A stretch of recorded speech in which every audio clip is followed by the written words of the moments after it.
नमस्कार विद्यार्थी मित्रांनो, टिक्कर दिनदर्शिका या दिनदर्शिकेमध्ये तुमचं स्वागत आहे. आज तारीख 5 जानेवारी. जाणून घेऊया या 5 जानेवारीचं काय दिनविशेष आहे. सुरुवात करूया. महत्वाचं काय आहे आजचं, तर राष्ट्रीय पक्षी दिवस 5 जानेवारी जो आहे हा काय साजरा केला जातो? राष्ट्रीय पक्षी दिवस म्हणून. बरोबर आहे? तर हे लक्षात ठेवा. कमेंट्स मध्ये मला सांगायचं आहे की आपला राष्ट्रीय पक्षी कोण आहे आणि राज्याचा, आपल्या महाराष्ट्र राज्याचा राज्य पक्षी कोण आहे. बरोबर आहे? सांगाल ना? प्राणी आणि पक्षी, बरोबर की नाही? आता याच्यामध्ये बारिंदर कुमार घोष, हा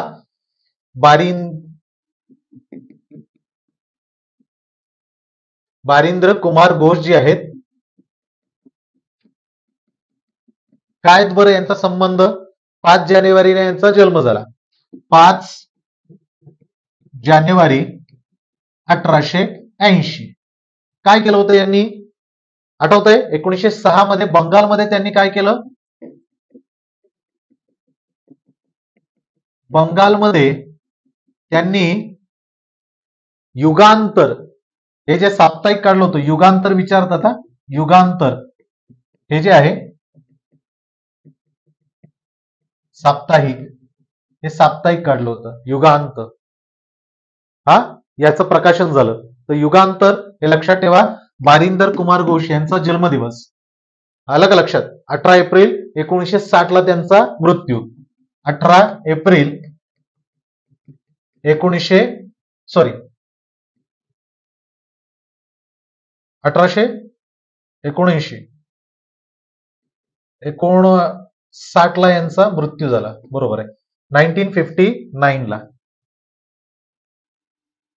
चला, त्यानंतर आहेत मुरली मनोहर जोशी.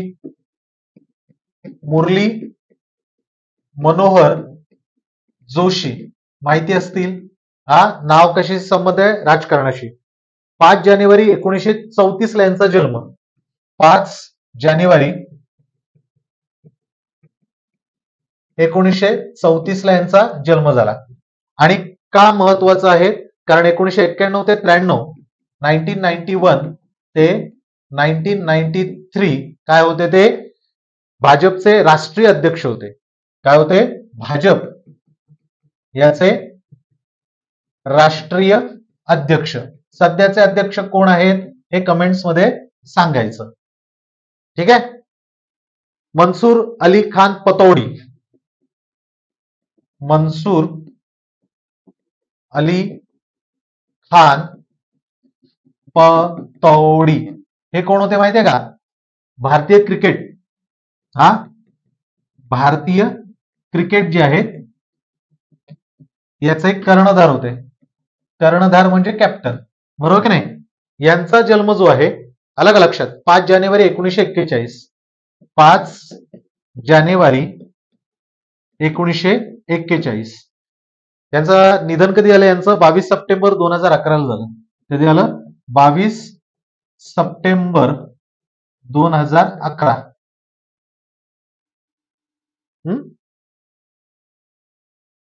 आपण जरा इतिहासात पाहिलं तर छत्रपती शिवाजी महाराज यांनी साल्हेर हे काबीज केलं. आलं का लक्षात? काबीज केलं. आणि हे कोणत्या? तर 5 जानेवारीला केलं. कधी? 5 जानेवारी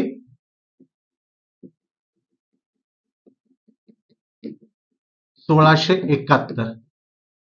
साल्हेर, हे लक्षात ठेवा. आणि त्याचबरोबर खेळाच्या संदर्भात बघितलं तर आंतरराष्ट्रीय फुटबॉल जे आहे, फुटबॉल महासंघ यांनी काय केलं? तर 2000 जे साल होतं यातला शतकातला महान खेळाडू म्हणून कोणाला गौरवलं? गौरवलं पेले, जे ब्राझीलचे होते. ब्राझीलने आतापर्यंत किती वर्ल्ड कप जिंकलेत? 5. बरोबर की नाही?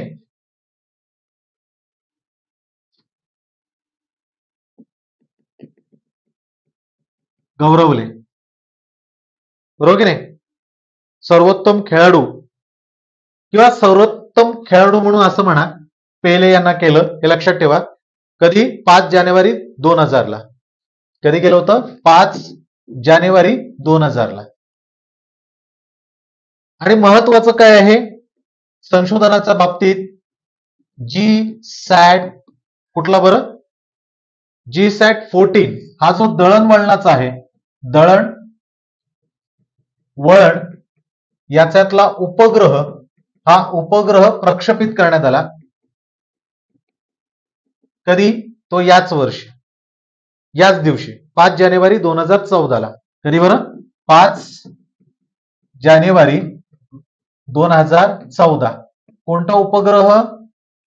तर जी सॅट 14 दळणवळण उपग्रह, म्हणजे कक्षेत ठेवण्यात आला प्रक्षेपित करून. बरोबर की नाही? त्यानंतर शहाजहान, इतिहासातला शाहजहान, बरोबर की नाही? याचा जन्म कधी? 5 जानेवारी 1592. 5 जानेवारी 1592 ला याचा जन्म, बरोबर की नाही?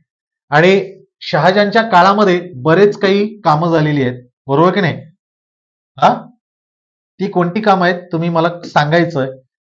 जवळजवळ बरेच वर्ष, म्हणजे 1592 मध्ये याचा जन्म जरी असला तरी 1628 ते 58 इतक्या काळ, म्हणजे 1628 ते 1658 एवढे काळ काय होते? बादशाह म्हणून,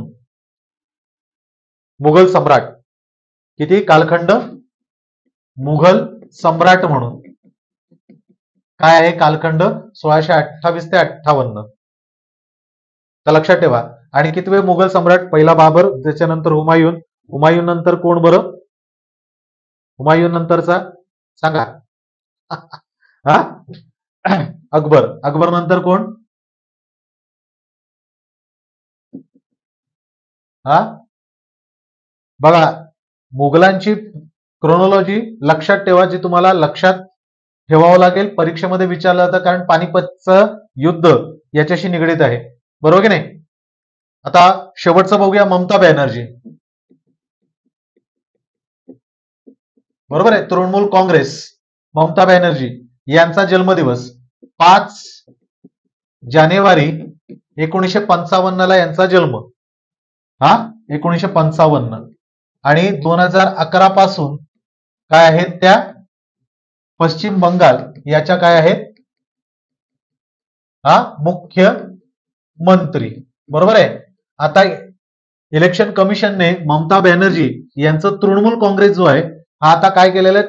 तृणमूल काँग्रेस हा राष्ट्रीय पक्ष राहिलेला नाही.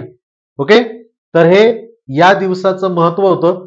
परीक्षेच्या दृष्टीने मला विचाराल तर राष्ट्रीय पक्षी दिवस हेच विचारतात बऱ्याच अंशाने. पण जसं मी तुम्हाला शहाजहानचं सांगितलं जन्मदिवस, मनसूर अली खान पतौडी, बरोबर आहे, त्यानंतर मुरली मनोहर जोशी, हे पण महत्वाचे आहेत. हे सुद्धा आपल्याला माहिती असले पाहिजे. तर आजचे हे दिनविशेष होतं. पुन्हा भेटूया पुढचाच दिनविशेषाला. जय हिंद.